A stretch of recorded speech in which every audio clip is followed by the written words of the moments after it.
Before we get into the video, I want to say thank you to everyone who has supported me since I started this channel a month ago. You guys really are amazing, and this is going so much better than I ever thought possible. If you are new here, please subscribe for more content like this every single week. Now, onto the video. On October 8th, 2009, Navy veteran William Hurley made a call to his girlfriend.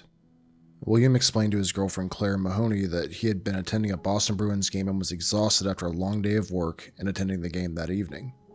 While on the phone, William warned that his cell phone battery was running low, and when he was asked for his exact location, someone in the background then yelled, 99 Nashua Street, and then the line went dead.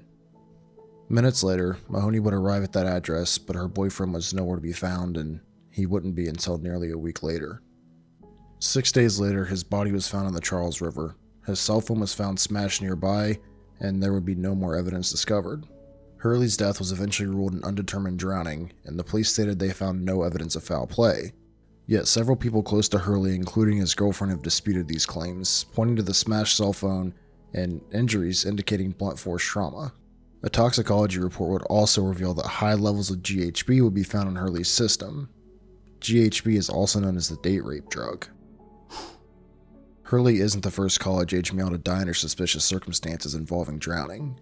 More than a decade before Hurley would disappear in Boston, Patrick McNeil, a senior at Fordham College, vanished after leaving a bar on New York's Upper East Side in 1997. Similar to Hurley, McNeil would not be seen for more than a month before his body was found floating in the East River. His death would later be declared as an undetermined drowning, just like Hurley's. Kevin Gannon was one of the detectives working on the McNeil case, and he did not agree with the official ruling of the 23-year-old's death, and he promised his parents that he would find them more answers, and more than 20 years later, he's still trying. Hurley and McNeil's death are now a part of what the now retired Detective Gannon, along with fellow former NYPD Detective Anthony Dort and criminal justice professor Lee Gilbertson, have called an epidemic of college-related young white men who have disappeared only to later be found dead in local rivers. Just like the deaths of the other two boys, most of these cases have either been ruled as accidental or undetermined drownings, with many being blamed on alcohol consumption. Since 2008, the trio of investigators have argued that these deaths are not accidental, but instead the work of a gang-like organization of domestic terrorists. These terrorists have been coined the Smiley Face Killers because of the happy face graffiti that has been found at almost all of the reported crime scenes.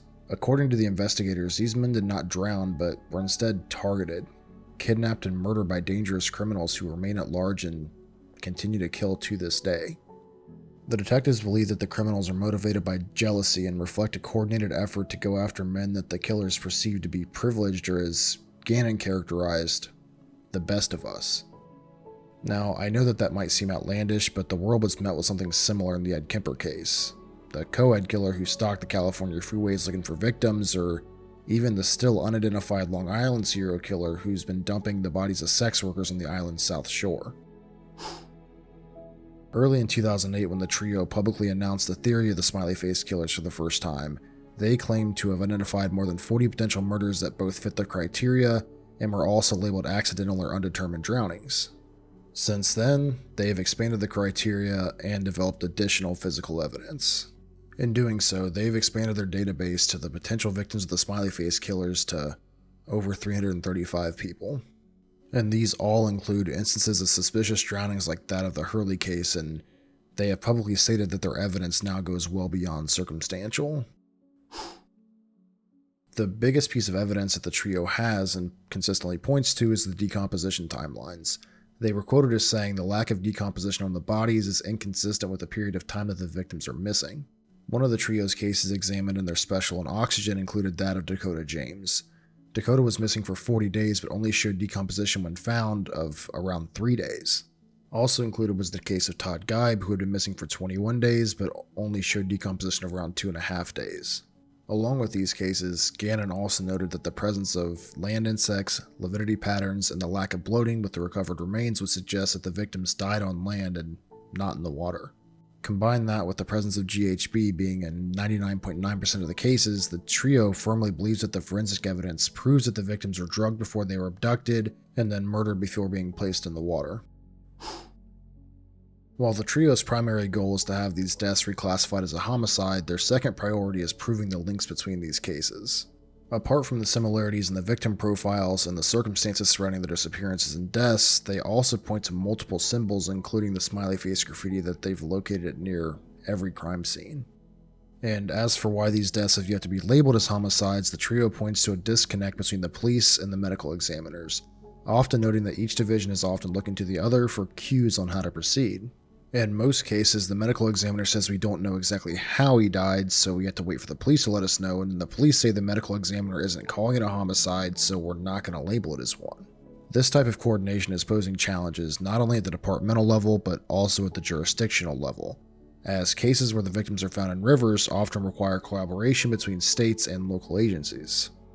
This collaboration is difficult enough to obtain under normal circumstances, but with other investigations taking priority over what are initially labeled accidental drownings, the trio firmly believes that these cases are being wrapped up and overlooked far too often and far too quickly.